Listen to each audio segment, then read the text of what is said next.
ஆலயா cotton trending வேட்டிகள் ஷர்ட்டுகள்.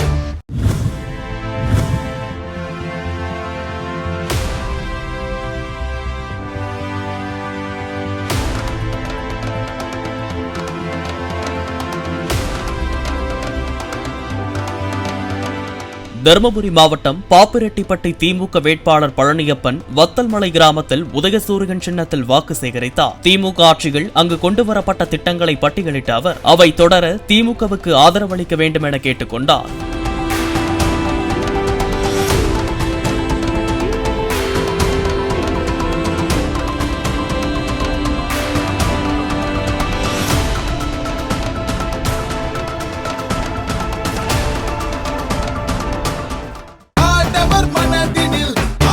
ஆலயா cotton trending வேட்டிகள் ஷர்ட்டுகள்.